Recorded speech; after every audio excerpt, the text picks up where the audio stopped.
In the first 2 weeks of the state of disaster, the City of Joburg blew 80 million rand on COVID-19 emergency procurement.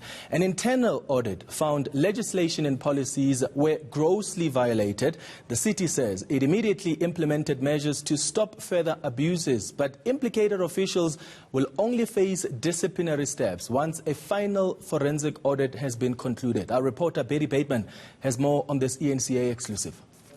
80 million rand spent on emergency COVID-19 procurement in just 15 days. But what exactly did the City of Joburg get for its money? Substandard products such as sanitizers and overpriced medical supplies. The municipality's internal auditors found almost every law, regulation and supply chain management policy was grossly contravened. The city says it commissioned the report to help put a stop to suspected abuse. Out of those 16 recommendations, 7 of them are internal control processes, which said, 1, develop an emergency procurement plan. 2, establish that committee that will oversee and monitor and evaluate those procurement. All those 7 recommendations have been implemented. The city's Ntatisi Modingwane says it's waiting for a full forensic investigation report due later this week before taking steps against implicated officials. He says filing criminal complaints is a possibility. When these regulations come out, we make sure that everybody that is in procurement, they go through them, they understand them.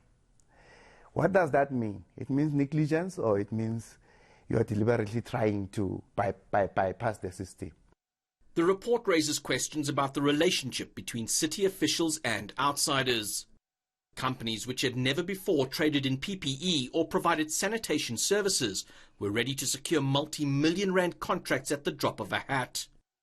And that collusion runs deep in terms of the way information is shared. So you've got insider trading, and you've got very, very influential people who are making decisions on contracts going in certain directions.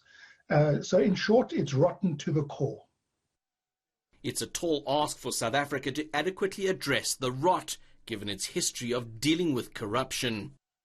What has to happen now is that those who behaved inappropriately or illegally have to be disciplined, whether through the courts or through internal departmental processes. The evidence is there, there's been wrongdoing. That's beyond dispute now.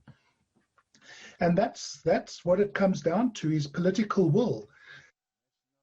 Government has once again promised to deal with corruption, but with the public still waiting for major players in state capture to have their day in court, it's anyone's guess when cases of COVID-linked corruption will be prosecuted, if at all. Barry Bateman, Johannesburg.